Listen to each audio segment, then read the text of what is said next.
Your personal AI assistant won't just set alarms or play music. It will proactively manage your schedule, anticipate your needs based on learned patterns. It's predicted that there will be virtually no job in Germany that doesn't rely on AI in some capacity. And this trend is global. Imagine your device alerting you to a potential vitamin deficiency or an impending viral infection before you even feel ill. So we'll be able to put them on and see everything completely differently. So think instant navigation projected onto the street as you walk. In the next 5 to 10 years, we'll see many more cities deploying advanced sensor networks, AI-powered traffic management systems, and interconnected public.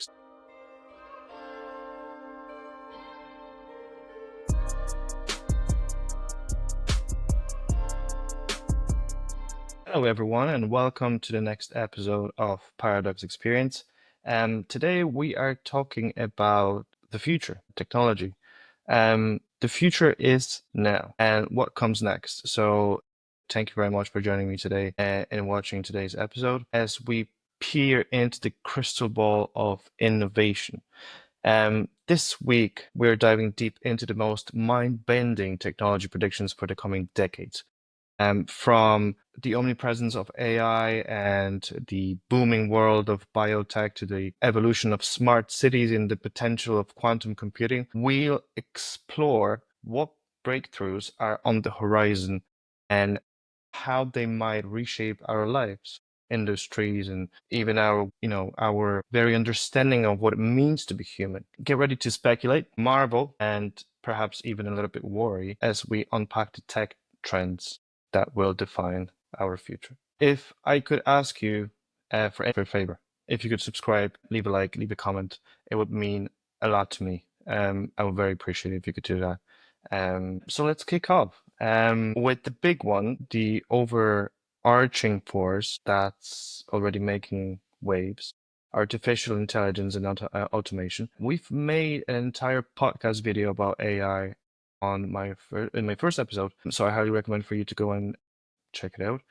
Where I go deeply into the AI technology, the good and the bad. We've seen AI evolve from simple algorithms to sophisticated generative models that the ones creating stunning art or writing compelling text. In the next decade, its presence will be even more pervasive, becoming an invisible layer woven into the fabric of our daily existence. Imagine this. Your personal AI assistant won't just set alarms or play music. It will proactively manage your schedule, anticipate your needs based on learned patterns, perhaps ordering groceries when supplies are low, or even suggesting a new restaurant based on your recent culinary explorations and mood. It will handle complex tasks like booking appointments, sorting through vast amounts of information for you, or even drafting emails in your preferred tone. Like, this isn't just about convenience, it's about offloading cognitive load and freeing up our mental energy for more meaningful pursuits. Like in our workplaces, AI automation will streamline routine tasks across almost every industry. This isn't necessarily about job displacement entirely, but rather a profound shift in the nature of work itself. Like, many jobs will become AI augmented, meaning humans work alongside AI to achieve greater efficiency and focus on more creative problem-solving roles. Think of AI assisting in everything from precise data analysis for accountants to provide nuanced, context-aware automated responses for customer service, allowing human agents to handle only the most complex or empathetic interactions. In creative fields, AI can be a powerful co-creator, generating initial concepts or refining drafts. Even in industries like construction, or logistics. AI-powered robotics will handle repetitive or dangerous tasks, improving safety and speed. By 2023, it's predicted that there will be virtually no job in Germany that doesn't rely on AI in some capacity. And this trend is global. Like we're talking about a fundamental redefinition of productivity and human machine collaboration. Now, on the other hand, we have revolutionizing healthcare from reactive to predictive, meaning that this sector is on the cusp of a revolution, moving from reactive, fix it when it's broken model to proactive, predictive, and intensely personalized approach. Wearable devices, already common, will become our continuous health guardians. I'm just not sure where we're gonna wear them. Um, Either it's gonna be on our hands or wrists, or maybe they'll be strapped somewhere here on our chest. I've no idea. They'll monitor our or they'll monitor an unprecedented array of vital signs in real time, like blood glucose, stress levels, indicators of infection, even subtle neurological changes in our bodies. They'll provide early warnings for potential health issues, allowing for intervention long before symptoms even appear, which is amazing. Imagine your device alerting you to a potential vitamin deficiency or an impending viral infection before you even feel ill, and offering personalized health guidance like dietary adjustments or specific exercise routines. But this means less reactive care and more proactive prevention, keeping us healthier for longer. By 2035, we could see widespread adaptation of AI-driven diagnostics, analyzing medical images with superhuman precision or sifting through vast genomic data to identify disease markers years in advance. Personalized medicine tailored to an individual's unique genetic makeup and lifestyle will become that's at least that's what they're saying. Imagine therapies designed specifically for your body, targeting diseases with unprecedented accuracy and minimal side effects. Rather than one size fits all approach, we're also looking at a truly groundbreaking adjustments in bioprinting, where scientists could potentially create a complex tissues and even fully functional organs on demand, addressing the critical shortage of donors and potentially eliminating the need for invasive transplants, which we all know they don't always work. This isn't science fiction anymore. Like prototypes are already being developed in labs worldwide, and remote healthcare will be significantly enhanced with telemedicine offering not just video consultations, but also integrated diagnostic tools and even more robotic surgery becoming more common, making specialized healthcare more accessible and efficient, particularly in underserved areas. The doctor's office of the future might often be in your living room, supported by sophisticated tech. Now, for something that impacts us all and increasingly urgently, sustainable technology and renewable energy, the undeniable urgency of climate change is driving rapid innovation here, and the next 5 to 10 years will be pivotal. We're likely to see renewable energy sources like wind and solar not just augment, but become dominant players in our electricity grids.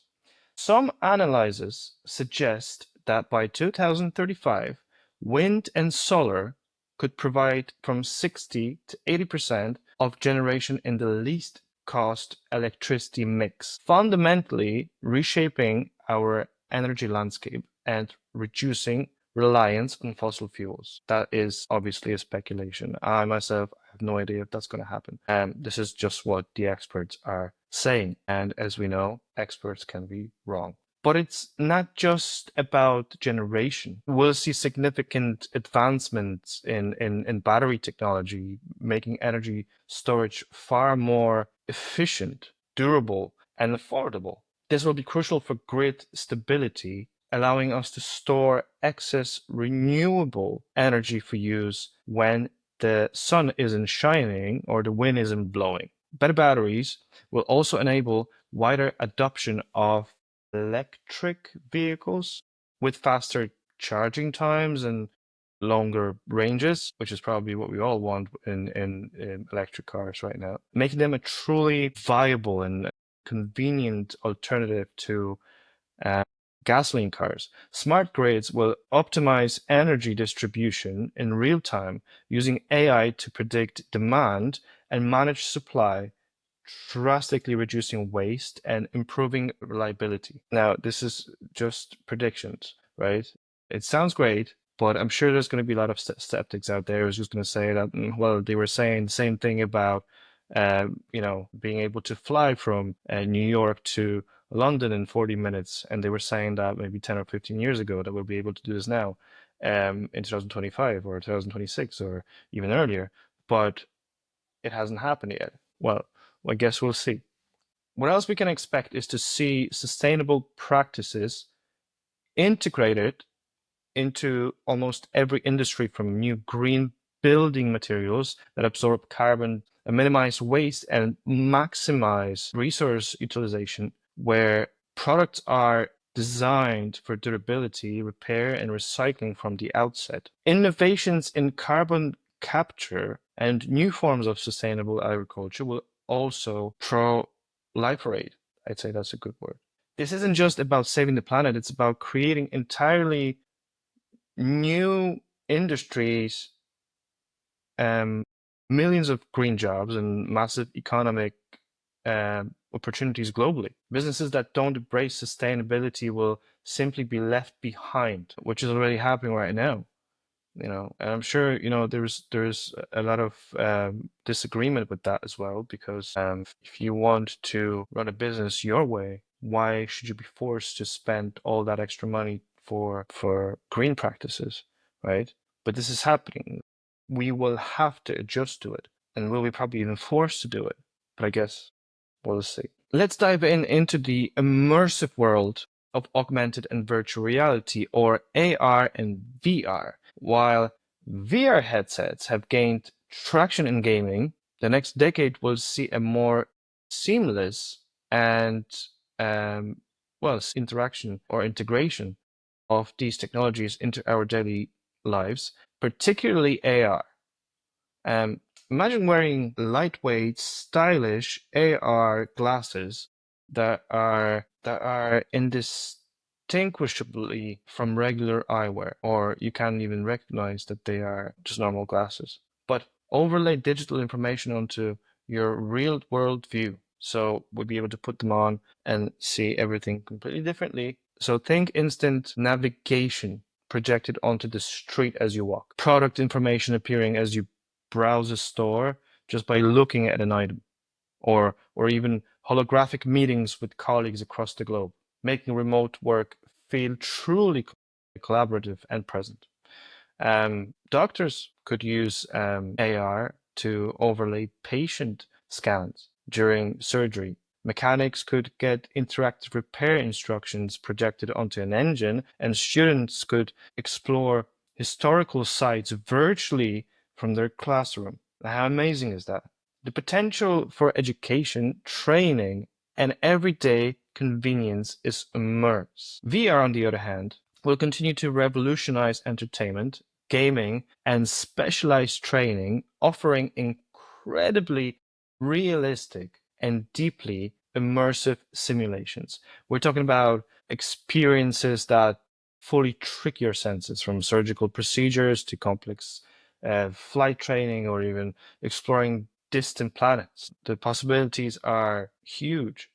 Like, the integration of 5G and eventually 6G will be crucial here, enabling the low latency and high bandwidth needed for truly immersive and real-time AR, VR experiences, freeing us from bulky wires and allowing us for dynamic interactive digital overlays in any environment. We're moving towards a world where the line between the physical and digital becomes increasingly blurred. And you tell me if that's good or not. Another thing is smart cities and connectivity. Um, Moving from the individual to the collective, let's talk about the emergency and expansion of smart cities. These aren't just buzzwords, they represent an integrated approach to urban living, making cities more efficient, sustainable, and livable. In the next 5 to 10 years, we'll see many more cities deploying advanced sensor networks, AI-powered traffic management systems, and interconnected public services. So imagine traffic lights that dynamically adjust based on real-time traffic flow to reduce congestion. Smart waste management systems that optimize collection routes based on bin fill levels, or street lights that dim when no one is around, saving energy. Public transport will become more integrated and intelligent, potentially with autonomous shuttlers and ride-sharing services seamlessly coordinated by AI. Beyond infrastructure, smart cities will leverage data to improve public safety, manage resources like water and energy more efficiently, and even provide personalized information services to citizens. The goal is to create urban environments that respond dynamically to the needs of their inhabitants, making daily life smoother and more efficient, and reducing our environment footprint. This interconnected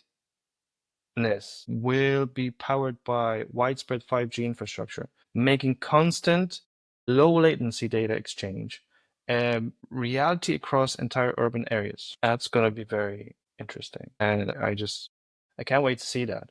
I don't know if we're going to have entirely freedom or if we'll be able to do anything that will not depend on the AI. But hey, I guess we'll see. Those are just speculations. So there's no way to know for sure what 5 to 10 years will look like, but there's a pretty good chance that it will look like I'm just describing it right. And the next one is personalized education and skill development. As we know, AI is coming in, like every job is going to be affected by it. Doesn't matter what kind of industry you're in, it will affect your jobs at some stage. So another area poised for massive transformation is education. The traditional classroom model, while foundational, is ripe for disruption by technology. In the next decade, we'll see a significant move towards truly personalized learning experiences powered by AI. Imagine AI tutors that adapt their teaching methods and pace to each student's unique learning style, identifying areas where they struggle and providing targeted exercises or explanations. This isn't just about rote memorization. It's about fostering deeper understanding and critical thinking. Like virtual reality will allow students to conduct complex science experiments in the virtual lab, explore ancient civilizations, or even dissect virtual organs, offering like immersive experiences that were once impossible. Micro credentials and continuous skill development will become the norm, driven by the rapid pace of technological change. Like people will need to reskill and upskill throughout their careers, and online platforms enhanced by AI and AR, VR will make this accessible and engaging. So perhaps this is how we're going to be shifting from industrial age into a digital age. Like we are already in digital age, but it's not as developed as it probably will be. And how it's going to develop, well, I can't wait to see that. Education will become less rigid curricula and more about empowering individuals to navigate a constantly evolving world. It'd be pretty wild and probably interesting as well. So I can't wait to see that. I don't know about you, but yeah, we're heading towards very interesting times. Now, another thing probably that is worth to talk about is ethical considerations and the digital divide. Of course, with all these incredible advancements come significant considerations. As technology becomes more intertwined with our lives, we'll need to grapple deeply with ethical questions surrounding AI, its biases, its autonomy, and its impact on human decision making. Data privacy will become even more crucial. Like as our personal information is collected and analyzed on an unprecedented scale. Who owns this data? Like how is it protected? And how do we ensure it's not misused? Like these are questions we must answer proactively. It's very, very interesting. Recently, I've watched a video where AI agent was supposed to purchase something for a user. He had access to his or her car details, and he was going to purchase something. And on a lot of websites, you get a CAPTCHA pop-up where you need to state that you're not a robot, that you're not a bot, basically. And without hesitation, it just clicked into it and showed up the message for the user that he had to click in the box to state that he's not a bot, but it is a bot. And it went over through it. Like it didn't stop it. It just went through.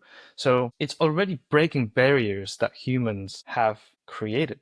So I don't know about you, but there is a bit of uncertainty there. Then there's the digital divide, right? As these advanced technologies become integral to society, ensuring equitable access and responsible development will be paramount. We cannot allow a future where the benefits of these innovations are only accessible to a privileged few, leaving large segments of the populations behind. Governments, tech companies, and civil society will need to collaborate to ensure that these transformative tools serve all of humanity, promoting inclusivity and preventing new forms of inequality. It's about building a future that is not just technologically advanced, but also just and equatable, right? But the overall picture, despite these challenges, is one of profound and exciting transformation.